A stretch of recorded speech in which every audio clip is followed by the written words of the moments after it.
আপনারা দেখছেন একুশে টেলিভিশন।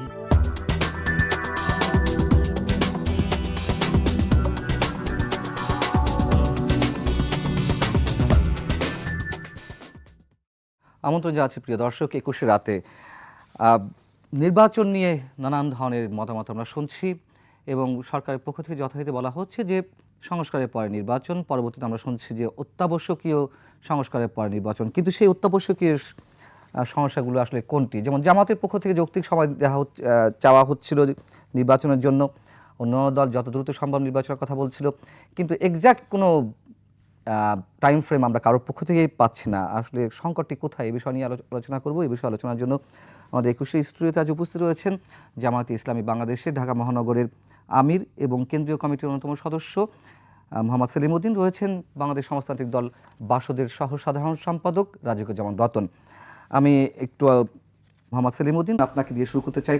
আপনাদের পক্ষ থেকে এখনও কোনো ধরনের মানে এক্স্যাক্ট টাইম ফ্রেম বা কতদিনের মধ্যে নির্বাচন চান সেটি আমরা শুনতে পাইনি। যেটি ভূমিকাতে বলছিলাম যে যৌক্তিক সময়ের মধ্যে, সেখান থেকে আপনারা একটু সরে আসছেন, যেটা আমি জানি যে যত দ্রুত নির্বাচন দেওয়া যায়। এই অবস্থানের পরিবর্তনের কারণ কি? আসসালামু আলাইকুম সম্মানিত দর্শক শ্রোতা, সম্মানিত উপস্থাপক এবং সহ আলোচক, সবাইকে আমার পক্ষ থেকে শুভেচ্ছা। আসলে বাংলাদেশের একটা অস্থির প্রকৃতি মানুষের মধ্যে আছে। আমাদের দেশের মানুষের ধৈর্য শক্তি কিংবা দূরদর্শিতা, এগুলো আমরা আরও শক্তিশালী করতে হবে। নাই আমি বলি না, তবে আরও শক্তিশালী করতে হবে। একটা এত বড় একটা ব্রুটাল রিজিমের পতনের পরে একটা অগোছালো একটা মানে দীর্ঘদিনের একটা জঞ্জাল নিয়ে একটা সরকার যাত্রা শুরু করেছে। তারা এটার জন্য প্রস্তুত ছিল না এবং আমরা গোটা জাতি প্রস্তুত ছিলাম না। আমরা যারা আন্দোলন করেছি, আমাদের এক ভাই ডানে আছেন, আপনি সাংবাদিক, আমরা কি জানতাম যে 5 তারিখে শেখ হাসিনা চলে যাবে? নিশ্চয় না। শেখ হাসিনা উত্তর সরকারটা কি হবে আমরা কি কেউ জানতাম? 3 দিন তো দেশ অরক্ষিত ছিল। তো এই অবস্থায় একটা সরকার ক্ষমতা নিয়েছে, তারা আমাদের দেশেরই মানুষ এবং ওয়ার্ল্ড ওয়াইড খ্যাতিমান ডক্টর মোহাম্মদ ইউনূস, তিনি নোবেল বিজয়ী, তার একটা টিম তিনি নিয়েছেন সাথে, প্রয়োজনে আরও নেবেন। তো তারা পুরো জিনিসটা তো বুঝতেছেন, চেষ্টা করতেছেন। আমার তো মনে হয় না যে তারা বাংলাদেশের এত বড় বিপ্লবের পরে তারা বিপ্লবোত্তর পরিস্থিতি কি, দেশের জনগণের চাওয়া পাওয়া কি, তারা কিছুই বুঝেন না। বিষয়টা তো এরকম না। আমার কাছে মনে হয় যে আপনারা যারা সাংবাদিকতায় আছেন কিংবা আমরা যারা রাজনীতি করি, আমাদের মধ্যে কেমন একটা পারস্পরিক অবিশ্বাস আছে যে দেরি হয়ে যাচ্ছে, তাইলে বোধহয় কী হয়ে যাচ্ছে, কোথায় কি সন্দেহ। এত সন্দেহ না করে আমরা ধৈর্য ধরে আগে না। আর আমাদের কথা বলার সুযোগ তো আছে। আমরা একবার না 10 বার যে প্রধান উপদেষ্টাকে কথা বলি না। কিন্তু আমার কাছে মনে হয় যে এইটা নিয়ে অহেতুক আমাদের কোনো কনফিউশন তৈরি করার কোনো দরকার নেই। ইলেকশন হতেই হবে, ইনশাআল্লাহ হবে। আপনাদের এক্সপেকটেশনটা কি? আপনারা সেটাই বলতেছি, আমার কথা থেকে সেটা বুঝতেছেন, ইলেকশন হতেই হবে। জামাত ইসলাম এটা গণতান্ত্রিক রাজনৈতিক দল। আমরা এমন কোনো মানে গঠনমূলক নির্বাচন হয়েছে, সুষ্ঠু ইলেকশন হয়েছে আমরা জানি না, এমন কোনো গণনা নাই। আমার ভালো করেছি, আমরা ভালো ভোট পেয়েছি। অনেক চুরি ডাকাতি, আমাদের অনেক যারা এমপি ক্যান্ডিডেট তাদেরকে ধমক নামক অনেক কিছু করার পরেও আমরা অনেক ভোট পেয়েছি আলহামদুলিল্লাহ। আমরা মনে করি ভোট হবে এবং যেদিন থেকে সরকার গঠন হয়েছে সেদিন থেকে ইলেকশনের কাজ শুরু হয়েছে, সেটাই ইলেকশনের কাজ। এখন ওনারা যেগুলো কমিশন গঠন করেছেন, তারা অংশীজনের সাথে কথা বলতেছেন, সব কথা শেষে তারা রিপোর্ট প্রকাশ করবেন যে তাদের মানে সংস্কার যেটা, এটা কতদিন লাগবে। আমি মনে করি ব্যক্তিগতভাবে, এবং আমার দলও আমি মনে করি না এর বাইরে কোনো চিন্তা করে, সেটা হলো যে তাদের পক্ষ থেকে এটা আসা দরকার, টাইম লাইনটা আসা দরকার। আমি বললাম, আপনি আমি কি এখন চেয়ারে? আমরা তো হলাম অংশীজন, আমরা নির্বাচন করতে চাই, তো নির্বাচনের প্রস্তুতি নিচ্ছি। আমরা তো নির্বাচনের প্রস্তুতি নিচ্ছি, আর ওনারা নির্বাচনটা ফেয়ার করার জন্য, ফ্রি করার জন্য, ক্রেডিবল করার জন্য তারা কাজ করতেছেন। তো সো দ্যাট আমার মনে হয় এখানে তো খুব ব্যবধান কিছু আমি দেখতেছি না। এটা নিয়ে উদ্বিগ্ন হওয়ার উদ্বেগ প্রকাশ করার মতো কোনো কিছু আমি দেখতেছি না। কিন্তু উদ্বিগ্ন আরো অনেকে আছেন যারা স্টেক হোল্ডার। সবার প্রতি আহ্বান হলো, আমার মনে হয় যে অহেতুক উদ্বেগ উৎকণ্ঠা না করে। কিন্তু আমাদের প্রশ্ন হচ্ছে যে আপনাদের কোনো প্রত্যাশা তো আছে যে আমরা মনে করি এই সরকার বছর মাস আমরা মনে করি না। আমরা মনে করি সরকার দ্রুততার সহিত সংস্কারের কাজ শেষ করতে হবে, শেষ করে ওনাদেরকে ঘোষণা দিতে হবে যে কবে ওনারা ইলেকশন করবেন এবং সেখানে যদি আমাদের কিংবা অন্য কোনো অংশীজনের কথা থাকে আমরা বলবো যে না ভাই কেন আপনি এতদিন লাগাচ্ছেন, কেন আরেকটু কমান। এখন সরকার তো এখনও কোনো দিতে পারলো না, এখন পর্যন্ত তারা কোনো আউটলাইন দিতে পারলো না, এখন পর্যন্ত কোনো ডেডলাইন দিতে পারলো না যে কবে ইলেকশন করবে। তাদেরকে তো একটু সময় দেওয়া দরকার এবং তারা আমি মনে করি এটা করবে। প্রফেসর ইউনূস সাহেব আন্তর্জাতিক খ্যাতিসম্পন্ন একজন জ্ঞানী মানুষ এবং তিনি যেসব দেশের সাথে তিনি উঠা বসা করেছেন বিগত দিনে, তারা গণতান্ত্রিক, তারা ডেমোক্রেসিকে আপহোল্ড করে, তারা ডেমোক্রেসি চায়।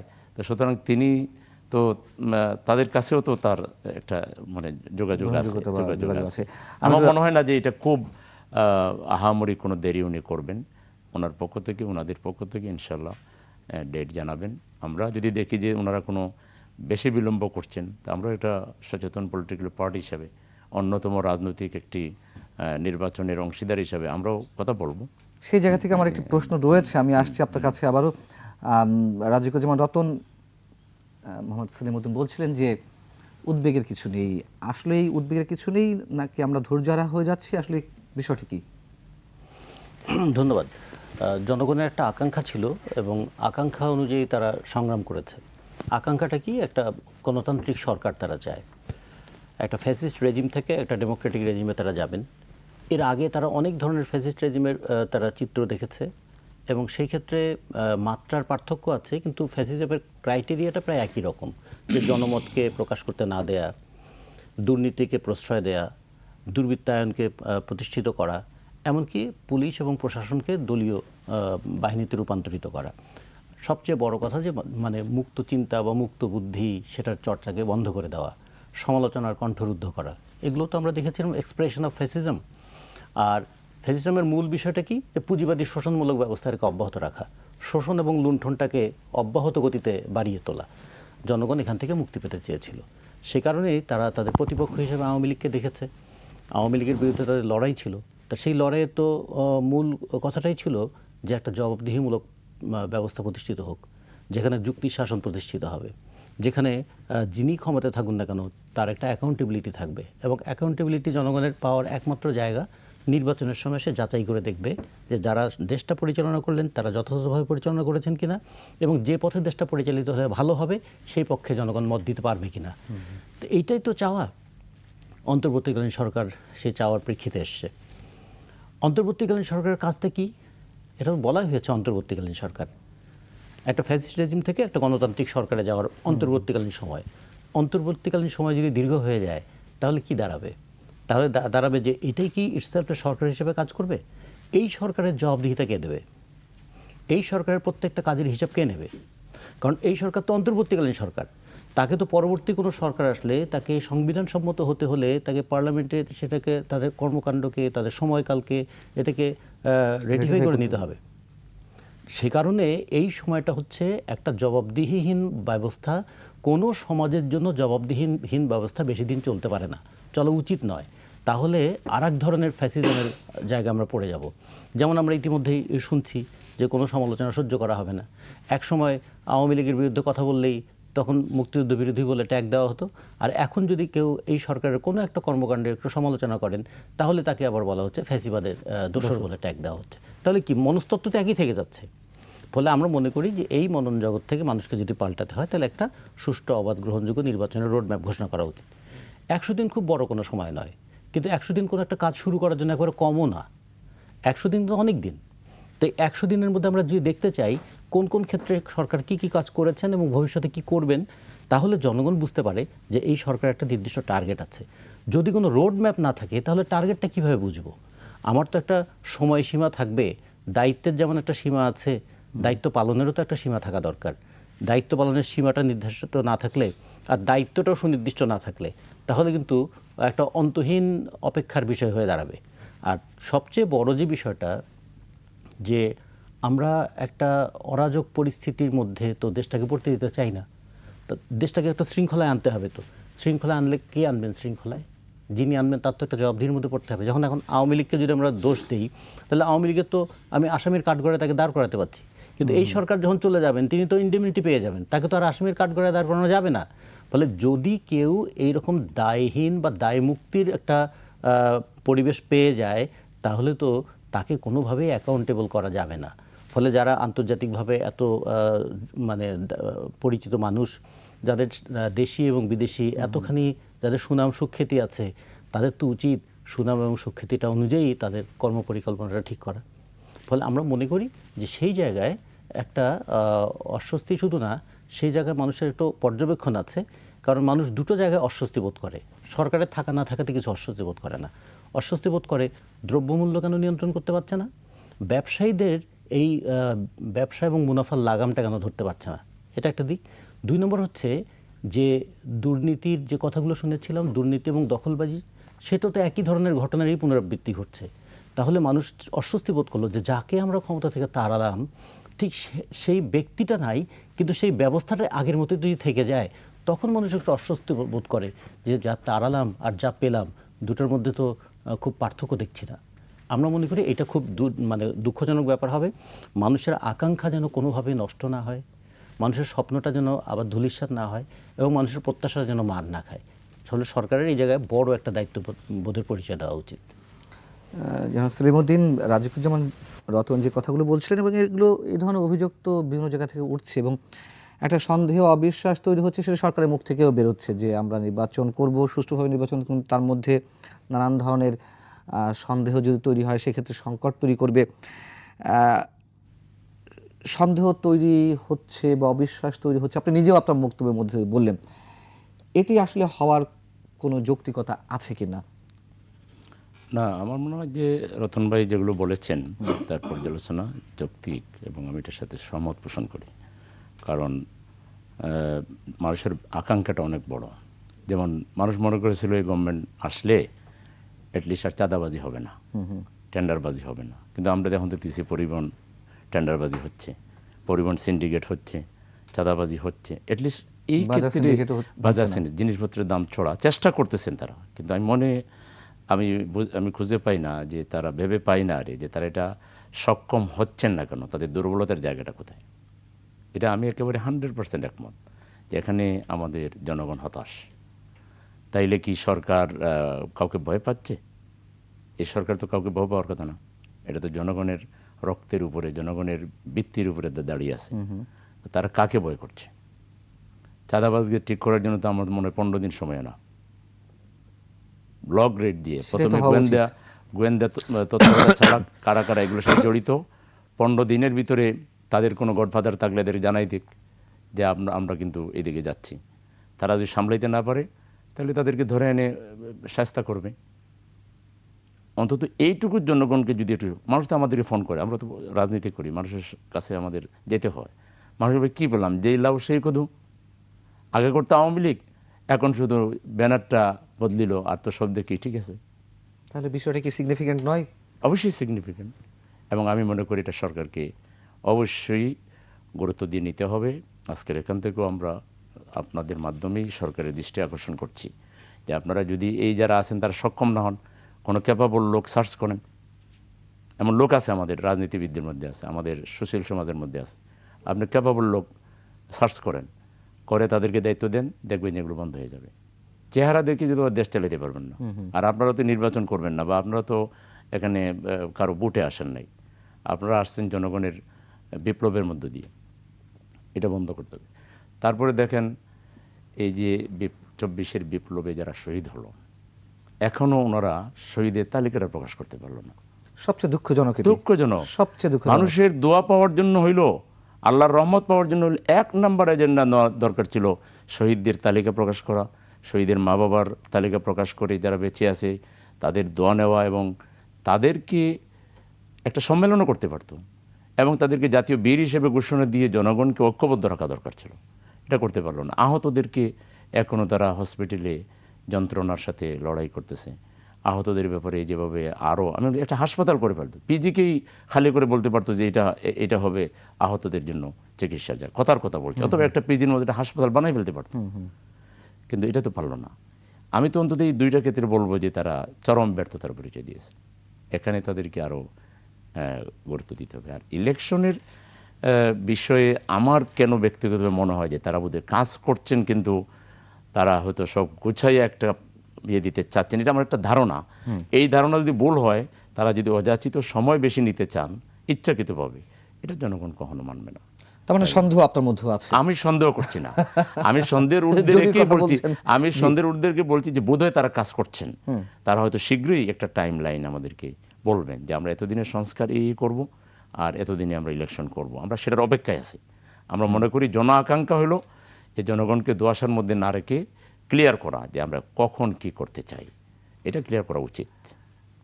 যেমন রতন, যে প্রথম 6টি কমিশন ঘোষণা করা হয়েছিল, নির্বাচন কমিশন, আইন সংস্কার বিষয়ক কমিশন সহ, তাদের রিপোর্ট দেওয়ার কথা ছিল বা প্রতিবেদন দেওয়ার কথা ছিল 31শে ডিসেম্বরের মধ্যে। আমাদের প্রধান উপদেষ্টা একটি সাক্ষাৎকার নিয়েছে বণিক বার্তার পক্ষ থেকে। সেখানে এর মধ্যে অধ্যাপক ডক্টর মোহাম্মদ ইউনূস তিনি বলেছেন যে যেহেতু তাদের কাজ করতে দেরি হয়েছে, মানে শুরু করতে দেরি হয়েছে, 31শে ডিসেম্বরের মধ্যে প্রতিবেদন পাওয়া যাবে না, এটি জানুয়ারির দিকে পাওয়া যেতে পারে। পরবর্তীতে আরও প্রায় 8টি কমিশন করা হয়েছে, মোট বোধহয় 14টি কমিশন। তার মানে এরা প্রতিবেদন দিবে, সেই আলোকে আপনাদের সঙ্গে আলোচনা বলবে, তারপরে গিয়ে নির্বাচনের তারিখ ঘোষণা বা তফসিল, আরও অনেক বিষয় আছে। তার মানে তো আমরা কি ধরে নিতে পারি যে এই কমিশনগুলোর কাছ থেকেও আমরা যথাসময়ে প্রতিবেদন পাবো না, এবং সেটাও নির্বাচনকে আরও লেন্দি করার একটি পর্যায়ে যেতে পারে? এটা ঠিক ধরে নেওয়ার বিষয় নয়, এটা হলো শুরু করার বিষয়। আমরা সংস্কারের কিছু কথা শুনেছি এবং জনগণ সংস্কার প্রত্যাশাও করে। কারণ জনগণ তো মনে করে যে পুলিশ ব্যবস্থাটা যেমন ছিল তেমন করে আর চলা যাবে না, প্রশাসন যেরকম ছিল সেরকম করে চলা উচিত নয়। তারা বলছেন নির্বাচন যেভাবে হয়েছে এইভাবে নির্বাচন জনগণের কাছে গ্রহণযোগ্য হয় না। তারা তো বলেছেন যে আমাদের বিচার ব্যবস্থার প্রতিও জনগণের আস্থাটা মাঝে মাঝে টলে যায়। তাহলে মানুষ তো বলেছে যে এই সমস্ত জায়গাগুলো যেমন করে চলছিল তেমন করে চলা উচিত নয়। তাহলে যেভাবে চললে ভালো হবে তার একটা রূপরেখা তো তৈরি করা দরকার। প্রশ্নটা আসছিল তো সেই জায়গা থেকে। আর একটা ছিল যে জনজীবনের সঙ্গে প্রত্যক্ষভাবে যুক্ত দুটো জিনিস, একটা হচ্ছে উৎপাদন আর একটা হচ্ছে বিপণন। উৎপাদনের সঙ্গে যুক্ত আমাদের শ্রমজীবী মানুষ, তাদের মজুরিটা দেখুন, বিশ্বের সবচেয়ে সর্বনিম্ন মজুরির দেশ বাংলাদেশ। শুধু দেশে নয়, দেশের বাইরে আমাদের যে শ্রমিকরা কাজ করে, যারা এই মানে রক্ত ঘামে মাখানো রেমিটেন্স পাঠায়, তারা কি পরিমাণ হয়রানির শিকার হয়, ফলে তাদের ক্ষেত্রে ভূমিকাটা কী হবে। আর বিপণনের ক্ষেত্রে যদি বলি, আমাদের কৃষকের উৎপাদিত পণ্য শহরে বিক্রি হয়, হঠাৎ করে দাম 7-8 গুণ 10 গুণ বেড়ে যায় কেন? কোনো কোনো ক্ষেত্রে 19 গুণ পর্যন্ত দাম বেড়ে যায়। তাহলে উৎপাদক দাম পায় না, ভোক্তা বেশি দামে কেনে। এর মাঝখানে ব্যবসায়ীরা যেহেতু লুণ্ঠন চালায়, এই লুণ্ঠনের হাত থেকে জনগণকে রক্ষা করব কিভাবে? ফলে এই জায়গায় কি পরিস্থিতিটা হতে পারে? মানুষের জীবনের সামনেই ছোট ছোট কিছু চাওয়া ছিল, সেই সব চাওয়া কোনো একটা সরকার পূরণ করতে পারবে না। আর অন্তর্বর্তীকালীন সরকার তো পূরণ করতেই পারবে না। যেটা করতে পারে একটা পথ বের করতে পারে, যে পথ ধরে হাঁটলে একদিন সেই সমস্যার সমাধানে আমরা পৌঁছাতে পারবো। সংস্কারের প্রশ্নটা ছিল সেই জায়গায়। তা মানুষ তখন বলে যে সংস্কার করবেন ভালো কথা, কিন্তু তার আগে আমার সংসারটা যেন ঠিক মতো চলে সেটা একটু করুন। এখন প্রধান উপদেষ্টা নিজে বলছেন উপদেষ্টাদেরও নাকি সংসার চলছে না। তো উপদেষ্টাদের যদি সংসার না চলে, ওই যতটুকু রাষ্ট্রের পক্ষ থেকে তাদেরকে সুযোগ সুবিধা ভাতা দেওয়া হচ্ছে, তারপরেও যদি তাদের সংসার না চলে, তাহলে আমার গার্মেন্টস শ্রমিকের সংসারটা কেমন করে চলে, সেগুলো একটু ভাবার প্রয়োজন দেখা দিয়েছে। আমরা মনে করি সেই সব জায়গায় শ্রম বিষয়ক কমিশন বলি, অথবা আমাদের বিচার বিষয়ক কমিশন বলি, নির্বাচন বিষয়ক কমিশন বলি, এগুলি কমিশনগুলো আছে, এই সব কাজ শেষ হওয়ার পরে নির্বাচন হবে, এইটা কিন্তু আসলে কোনো বাস্তবসম্মত কথা নয়। এটা হলো একটা সংস্কারের একটা পথরেখা তৈরি হবে। তারপর প্র্যাকটিসের মধ্য দিয়ে, কারণ কোনো সংস্কার যেহেতু চূড়ান্ত নয়, ফলে আজকে যেটা আমি সংস্কার করলাম কালকে সেটা আবার অকার্যকর হয়ে যেতে পারে। ফলে আমাদের একটা ধারাবাহিক উন্নয়ন প্রক্রিয়া যদি থাকি, যেমন ক্লাস 5-এর পরে ক্লাস 6-এ পড়ি, তারপর 7-এ পড়ি, তাহলে এইবার যতটুকু সম্ভব সেটুকু করেই আমাদের কাজটা শুরু করা দরকার। কিন্তু দেখুন, শ্রম বিষয়ক কমিশনটার ঘোষণা হলো 12ই অক্টোবর, তার গেজেট প্রকাশিত হলো 18ই নভেম্বর, মানে গেজেটটা হতেই 1 মাস সময় লেগে গেল। কাজ করবে কখন? ফলে কাজ করতে গিয়ে দেরি হচ্ছে, এটা আমরা পরে বলবো। আগে হলো কাজটা শুরু করতে এত দেরি হচ্ছে কেন? তার মানে শুরু করতে দেরি হওয়াটা কিন্তু খুব ভালো লক্ষণ নয়। তারপরে কাজ যেটা হবে, তারপরে সে কাজ নিয়েও তো বিতর্ক হতে পারে। তা আমাদের সঙ্গে যখন উপদেষ্টাদের বৈঠক হলো, তখন আমরা বললাম আপনারা কি সংস্কার শেষ করে তারপর আলোচনা করবেন? তবে না, আলোচনাও চলবে, সংস্কারের কাজও চলবে। তার মানে এই দুটো কিন্তু একটা শেষ হওয়ার পরে আর একটা নয়, এটা প্যারালালিও চলতে পারে। এবং যাদের যতটুকু মতামত দেওয়ার কথা তারা এই সংস্কারের প্রশ্নে দিতে পারেন। এবং সংস্কার বিষয়ে পর্যালোচনা বা সুপারিশ তো তৈরি করার ক্ষেত্রে তো রাজনৈতিক দলগুলোর সাথে আলোচনা করছে না, তারা সুপারিশ লিখিত নিচ্ছে। প্রস্তাব দেওয়ার কথা নিচ্ছে, বলেছে। নিচ্ছে। হ্যাঁ, এটা ঠিক। এটা কিন্তু আমার কাছে মনে হয় একদিকে একটা টাইম সেভিং মানে টেকনিক হতে পারে, কারণ সবার সঙ্গে আলোচনা করে সেখানে মতপার্থক্য নিরসন করে একমতে আসা অনেক টাইম কনজিউমিং ব্যাপার হতে পারতো। সেই ক্ষেত্রে লিখিত প্রস্তাবগুলো থাকুক। এই লিখিত প্রস্তাবের ভিত্তিতে কমিশন যে সুপারিশটা দেবে সেটা নিয়ে মত পার্থক্য থাকবে।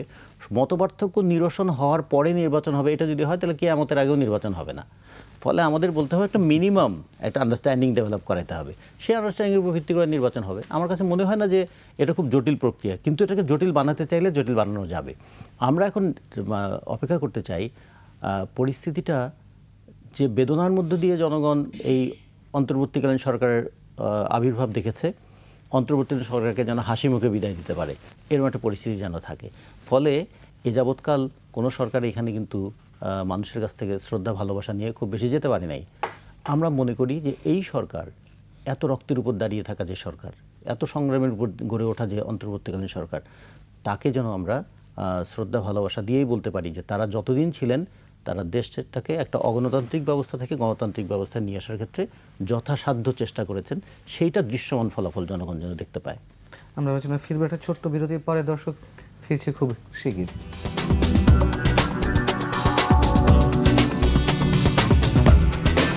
আবার আমন্ত্রণ 21 রাতে আলোচনা করছি নির্বাচন এবং সমস্যা বিষয়ে। আমাদের সঙ্গে আজকে রয়েছেন ঢাকা মহানগর জামায়াতের আমির এবং কেন্দ্রীয় সংসদের নির্বাহী সদস্য মোহাম্মদ সেলিম উদ্দিন, রয়েছেন বাংলাদেশ সমাজতান্ত্রিক দল বাসদের সহ সাধারণ সম্পাদক রাজিকুজ্জামান রতন।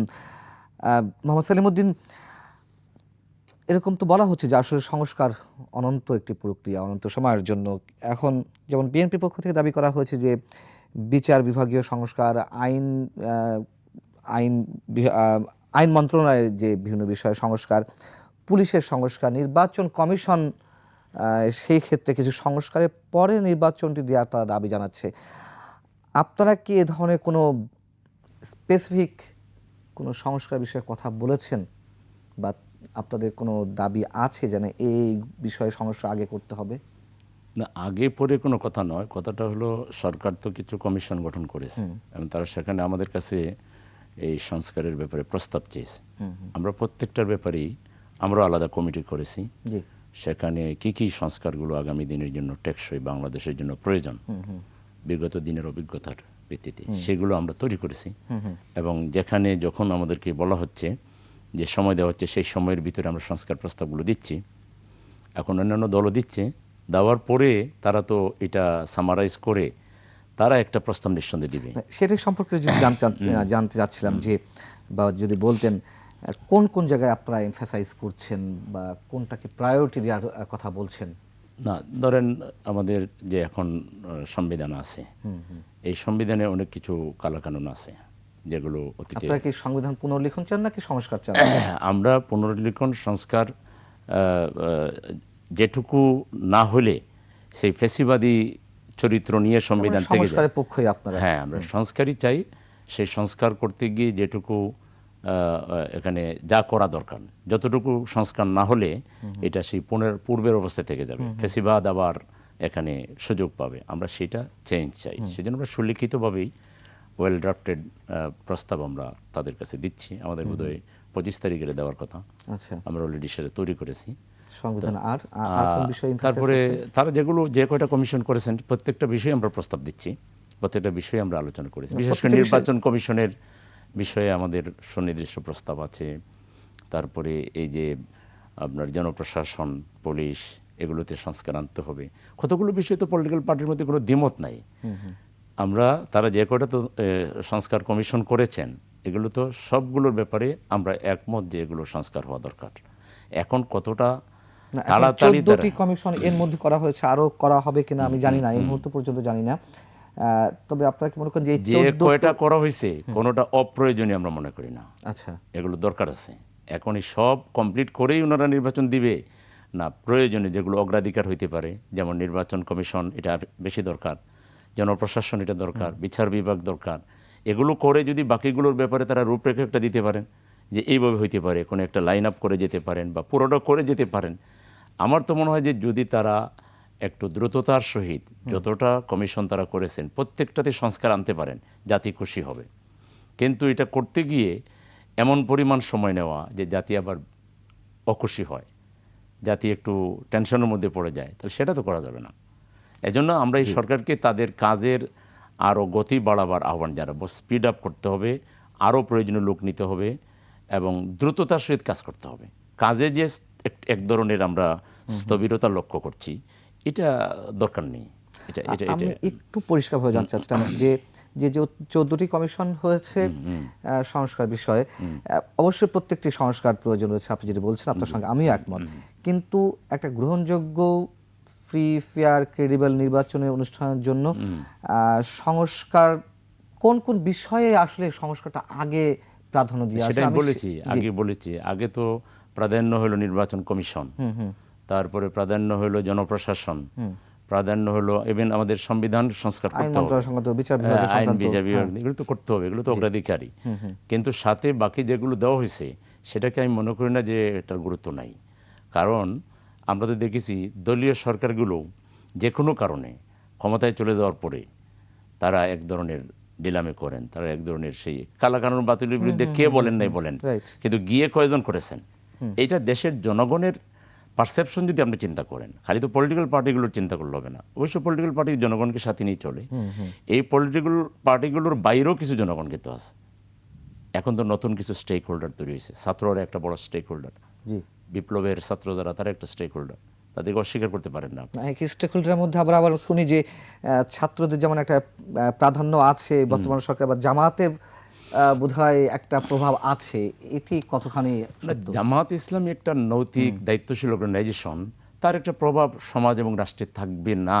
সরকারে সমাজ রাষ্ট্র রাষ্ট্র আর সরকার শব্দ একই জিনিস। না, একই জিনিস না, আমি বলছি যে সম্ভবত। জামাত ইসলামী কখনো হোস্টাইল রাজনীতি করে না।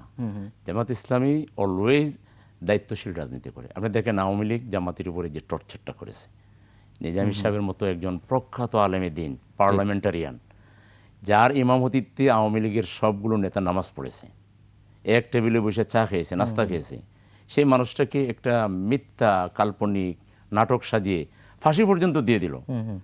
তো এই অবস্থা অন্য দল হলে কি করতে বলেন? অন্য দলের একটা পাতি নেতা, এই একটা মানে আপনার উপনেতা যদি কেউ কিছু হয়, তাহলে তো কয়েক লাখ গাড়ি ভাঙে ফেলাইতো, কিংবা তারা পাল্টা ওই অন্য দলের নেতাদের উপরে আক্রমণ করতো।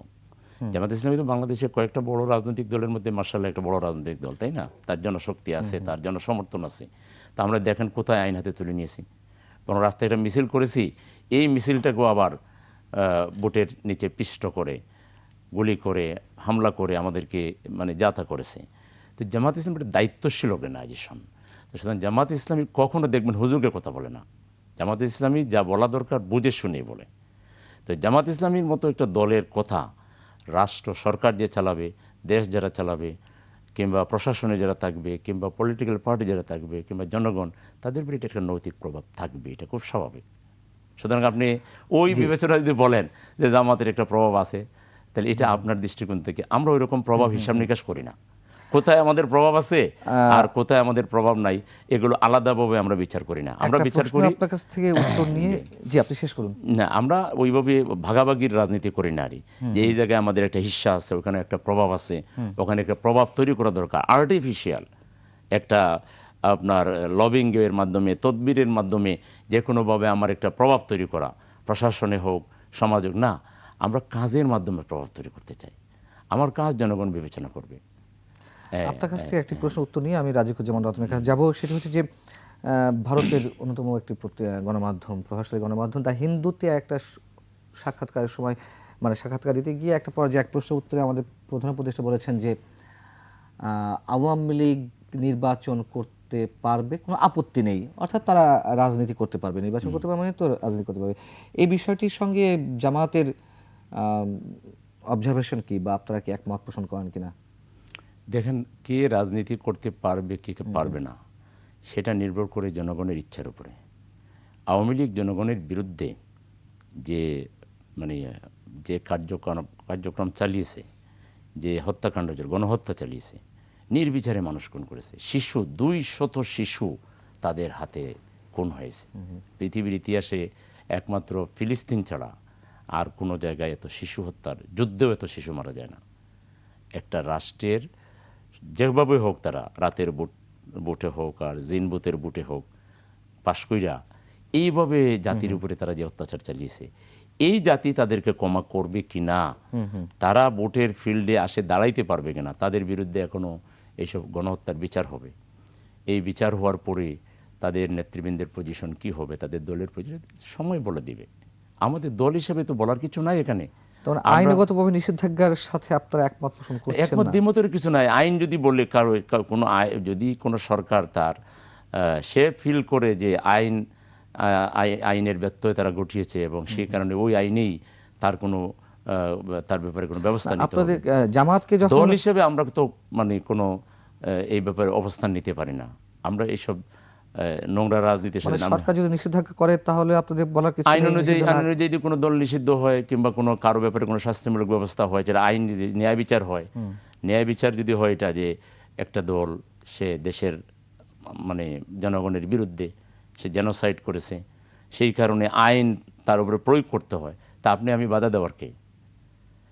এটা তো আপনার আমার কোনো রাইট নাই যে আপনি কাউকে টিকে দেশের একটা প্রধান রাজনৈতিক টিকে দল হিসেবে রাখবেন। আপনাদের মতামত থাকবে না যে আসলে কি করা উচিত, কি না করা না, উচিত এই দলটা সম্পর্কে আপনি মতামত দেওয়ার মতো কোনো অবস্থা এখনো তৈরি হয় না। কারণ এই দলটা এই মাত্র রক্তরাঙ্গা হাত নিয়ে এবং যে পরিমাণ দুর্নীতি দেশে করেছে, জাতির বিরুদ্ধে অবস্থান নিয়েছে, এর বিরুদ্ধে কথা বলা তো আপনি জাতির বিরুদ্ধেও এর ব্যাপারে কথা বলা এটা সময় বোধহয় এখনো আসে না। কারণ জাতি সাংঘাতিকভাবে তাদের বিরুদ্ধে খেপে আছে। আপনি এখন তার বিরুদ্ধে কী কথা বলবেন? এই জন্য আমার মনে হয় তাদেরকে এভাবে আলোচনায় না এনে তাদের বিষয়টা এখন আইন, তারা যেসব আইন করে গেছে সেই সব তারা ট্রাইব্যুনাল করছে, ওই ট্রাইব্যুনালেই তো এখন বিচার হচ্ছে। আশা করি ট্রাইব্যুনাল ন্যায় বিচারই করবে। তারা তো ন্যায় বিচারের জন্যই ট্রাইব্যুনাল করে গেছিল, তাই না? তো সুতরাং তাদের করা আইন অনুযায়ী তারা বিচার, এবং আশা করি তারা অনাস্থা দিবেন না, আস্থাই থাকবে। এটা জাতির উপর ছেড়ে দেন। এটা জামাত সে জাতির অংশ তো আমরা সবাই। না, আমরা সবাই, বাট এখানে কিছু সেন্সিটিভিটি আছে। জাতির অংশ আমরা সবাই, ঠিক আছে, কিন্তু জাতি আপনি একটা পলিটিক্যাল পার্টি হিসেবে পাবলিক কি চিন্তা করতেছে এটার বাইরে গিয়ে চিন্তা করতে পারেন না। এখন পাবলিক পারসেপশনটা আপনারা নেন, আপনারা তো মিডিয়ায় কাজ করতেছেন, দেখেন জনগণ কি বলে, আপনারা একটা চালান, সার্ভে করেন, এটা আপনারা করেন, জনগণের উপর এটা আমরা ছেড়ে দিচ্ছি। রাজিকুজ্জামান রতন, আমাদের প্রধান উপদেষ্টা আল জাজিরার সঙ্গে একটি সাক্ষাৎকারে নির্বাচনের টাইম ফ্রেম বা সরকারের মেয়াদ কতদিনে হবে এই ধরনের একটি মন্তব্য করেছিলেন, অর্থাৎ নির্বাচিত সরকার। উনি বলেছিলেন যে বর্তমানে নির্বাচিত সরকারের মেয়াদ 5 বছর রয়েছে, সেটি সংবিধান সংশোধনের মাধ্যমে সম্ভবত 4 বছর হতে পারে, জনগণের এমনটি চাই।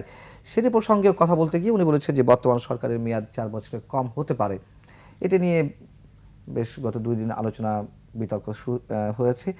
সেই জায়গা থেকে বণিক বার্তাতে তিনি বলেছেন যে আসলে বিষয়টা আমি ওইভাবে মন্তব্য করিনি, এটি গণমাধ্যম তার নিজের মতো করে লিখেছে। এই বিষয়টি আপনি কীভাবে ব্যাখ্যা করবেন? উনি তো বলেই দিয়েছেন, আর ব্যাখ্যা করার কি আছে? উনি তো বলেছেন 4 বছরের কম হতে পারে। তাহলে তো এখন তারা, উনি যদি বলতেন 4 বছর হবে কিংবা এতদিন হবে, তাহলে তার উপর মন্তব্য করা যেত। একজন মানুষ যখন নিজেই তার নিজের পজিশনটাকে ক্লিয়ার করলেন, তখন এটা নিয়ে তো আর মানে এটাকে আর পেঁচিয়ে মানে বিতর্কিত করার দরকার নেই। আমাদের যেটা দরকার, তিনি যতদিন থাকবেন ততদিন যেন তার অবস্থানটা একটা গণতন্ত্র প্রতিষ্ঠার পথে সহায়ক হয়। তার অবস্থানটা যেন এইরকম একটা পরিবেশ তৈরি করে যাতে পরবর্তীতে যারা আসবে তারা আরও উন্নত গণতন্ত্রের দিকে দেশটাকে নিয়ে যেতে পারে। যে কারণে আমরা মনে করি যে কখনোই এই বিতর্কের মধ্যে জড়ানো উচিত নয়। যেমন করে আওয়ামী লীগ একটা বিতর্কে জড়িয়ে ফেলেছিল আমাদেরকে, যে উন্নয়ন না গণতন্ত্র। তা আমরা যেন এইরকম বিতর্কে জড়িয়ে না পড়ি যে সংস্কার না নির্বাচন, নির্বাচনের লক্ষ্যেই সংস্কার। ফলে এই দুটা একটা মানে বিরোধাত্মক নয়, একটার পরিপূরক হবে। ফলে আমার মনে হয় যে রাজনৈতিক অঙ্গনে একটা কথাকে নানাভাবে ব্যাখ্যা করার সুযোগ থাকে। যে কোনো কথাকেই তো মানে কথা তো শুধু একটাই ব্যাখ্যা হয় না, বিভিন্ন রকম ব্যাখ্যা হতে পারে। ফলে ব্যাখ্যা করে বিষয়টাকে জটিল করার চাইতে ব্যাখ্যা করে বিষয়টাকে যেন আমরা সরল করতে চাই। আমরা মনে করি যে হ্যাঁ, তিনি বলেছেন যে একটা সরকারের মেয়াদ কত হবে তা নিয়ে নানা আলোচনা হচ্ছে। আমেরিকান সিস্টেমে একটা সরকারের মেয়াদ 4 বছর, তিনি হয়তো এটাকেও ভাবতে পারেন। আবার আমাদের এখানে 5 বছর, ফলে 4 বছর হবে না 5 বছর হবে, সেটা নিয়ে সেটাই অন্তর্বর্তীকালীন সরকারের মেয়াদ নিয়ে তিনিও সেরকম কিছু বলেননি। ফলে আর যেটুকু বলেছেন বলে কনফিউশন তৈরি হয়েছে, তিনি সেটাকে আবার ক্লিয়ার করে দিয়েছেন। ফলে আমার মনে হয় যে আমাদের উচিত এখন যে সময়টুকু তার হাতে আছে, তিনি একবার কিন্তু বলেছেন আমরা 2 দিন পরে চলে যাব, তো সেটাও তো তিনি বলেছেন।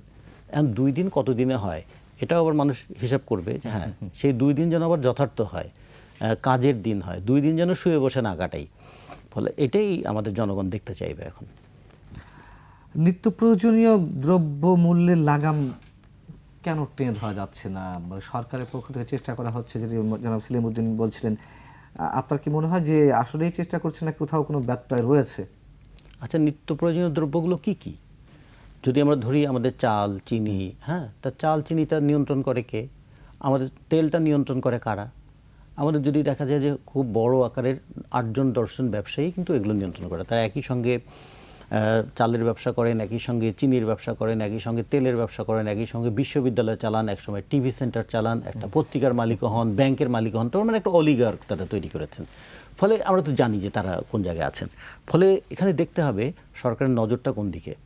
সরকারের নজরটা যদি জনগণের দিকে হয় তাহলে এদের প্রতি কঠোর হবেন, আর সরকারের নজর যদি ব্যবসায়ীদের দিকে হয় তাহলে জনগণকে উপেক্ষা করবেন। যেমন ছোট্ট একটা ঘটনা বলি, যে আকিজ জুট মিলে শ্রমিকের সংখ্যা ছিল 7,000, সেখান থেকে গত বছর ওখানে 6,300 শ্রমিককে ছাঁটাই করে দেওয়া হয়েছে। তিনি আবার বিশিষ্ট শিল্পপতি হিসাবে এখন আমাদের শিল্পবান্ধব, এবং এখন তিনি আবার উপদেষ্টা হয়েছেন, তাই না? তার ব্যাপারে এখন আমরা তো কিছু কথা বলতে পারবো না, কারণ উপদেষ্টাদের ব্যাপারে কিছু কথা বলা আবার সমস্যা। কিন্তু দেখুন, পাটকলের, বেসরকারি পাটকলের শ্রমিকদের জন্য সর্বনিম্ন মজুরি ঠিক করা হয়েছে 8,000 টাকা। 8,000 টাকা একটা মানুষ কেমন করে চলে? সেই মজুরিটাও তারা পায় না। অথচ পাট রপ্তানিতে আমরা এখন মানে বিলিয়ন ডলার ক্লাবে ঢুকে যাচ্ছি, যে আমরা $1 বিলিয়ন উপরে রপ্তানি করব। তাহলে একদিকে রপ্তানি বাড়ছে, আরেকদিকে শ্রমিকদের মজুরি বাড়ছে না। তো এগুলো যারা করছেন তারাই তখন সরকারের গুরুত্বপূর্ণ পদে থাকছেন। আবার আমাদের ধরুন এই যে এখন অগ্রহায়ণ মাস আসতে যাচ্ছে, চালের দামটা এখনও কিন্তু চড়া। 2 দিন পর নতুন চাল আসবে, নতুন ধান আসবে। সেই সময়ও দেখবেন ধানের বাজার নিয়ে কীরকম একটা তেলেসমাটি কারবার হবে। এটা প্রতি বছর হয়ে আসে। সেই সময় আমাদের হঠাৎ করে চালের উপর আমদানি শুল্ক কমিয়ে দেওয়া হবে এবং চাল বাইরে থেকে আমদানি হবে। যখন কৃষকের ফসল উঠবে তখন চালের দামটা একটু কমবে, আবার যখন কৃষকের হাত থেকে ফসলটা চলে যাবে তখন সেটা আড়তদারের হাতে চলে যাবে। তো এইটা আমরা তো দেখে আসছি অনেক দিন ধরে। একই সিস্টেম যদি চলতে থাকে তাহলে একই সিস্টেমে অঙ্কটা একই নিয়মে করে ফলাফলটা একই রকম হবে। তো ফলে একই সিস্টেমে চললে সেটা এখন অন্তর্বর্তীকালীন সরকার সেই সিস্টেমে দেশ চালাক, আর নির্বাচিত সরকারই দেশ চালাক, অথবা কোনো অন্য কোনো কেউ এসেও যদি চালায়, পদ্ধতি যদি একই থাকে ফলাফলটা তো একই রকম হবে। আমরা এই জন্য বলতেছিলাম যে পদ্ধতিটাকে একটু পাল্টানোর ব্যবস্থাটা করেন। যে মুনাফার একটা সর্বোচ্চ সীমা কি আমাদের এখানে আছে? নাই। আমাদের মজুরির ক্ষেত্রে সর্বনিম্ন মজুরি ঠিক করা আছে, কিন্তু মুনাফার ক্ষেত্রে কোনো সর্বোচ্চ মুনাফার সিলিং নাই। কয়েকদিন আগে দেখুন, হজ একটা খুব পবিত্র জিনিস, হজের ব্যবসা নিয়ে কত বড় ব্যবসা হয় দেশে, এবং সেই হজ ব্যবসায়ীদেরকে যখন বললো যে হজ যাত্রীদের কমাতে হবে, 1 লক্ষ টাকা করে হাজিদের জন্য কমে গেল। তাহলে তার মানে 1 লক্ষ টাকা বাড়তি নেওয়া হতো অবশ্যই। আচ্ছা, তাহলে 1 লক্ষ টাকা প্রতি হাজির কমে গেল এক। আরেকদিকে দেখুন, প্রতি বছর যে লক্ষ লক্ষ শ্রমিক বিদেশে যায় কাজ করতে, তারা তো দেশে রেমিটেন্স পাঠায়, তাদের প্রবাস যাওয়ার খরচ এত বেশি, সেটা কমানোর ব্যাপারে উদ্যোগ হলো না কেন? তার মানে এখানে যারা ম্যান পাওয়ার রিক্রুটিং এজেন্সি যারা, তাদের প্রভাব অনেক বেশি, যে কারণে সেখানে হয়তো হাত দেওয়া গেল না। প্রবাসী শ্রমিকদের দুঃখ দূর করার চাইতেও প্রবাসে পাঠান যে ব্যবসায়ীরা, তাদের স্বার্থ সংরক্ষণটা কি প্রধান হয়ে দাঁড়ালো? এই প্রশ্নগুলো চলে আসবে। ফলে অন্তর্বর্তীকালীন সরকার হোক আর যাই হোক, সরকার না থাকলেও কিন্তু একটা দেশ চলে। কখনো কখনো সরকার না থাকলেও দেশ চলে, কারণ একটা অটোমেটিক সিস্টেম থাকে, একটা সেলফ জেনারেটেড সিস্টেম। কিন্তু কোন সিস্টেমে চলছে এটা আমাদের একটু দেখতে হবে। আমরা এটা দেখতে চাই যে অন্তর্বর্তীকালীন সরকার এবং পরবর্তী সরকার দুইটা যেন এরকম হয় যে জনগণ তারা দেশের সম্পদ সৃষ্টি করে, যে জনগণ দেশের জন্য তারা রক্ত দেয়, সেই সম্পদ যারা সৃষ্টি করে এবং রক্ত যারা দেয়, তাদের স্বার্থটাকে ভুলুণ্ঠিত করে আসলে কোনো ন্যায্য প্রতিকার পাবে না কেউ। বৈষম্যটাই বাড়বে। যে বৈষম্য বিরোধী আন্দোলনের কথা এসেছিল, বৈষম্যের কারণটা হচ্ছে শোষণটা দূর না করলে বৈষম্যটাও দূর হবে না। অনেক ধন্যবাদ রাজিকুজ্জামান রতন, ধন্যবাদ জনাব সেলিমউদ্দিন আপনাকে। দর্শক, শেষ করছি। এই ছিল আজকে আলোচনা। ভালো থাকুন, শুভরাত্রি।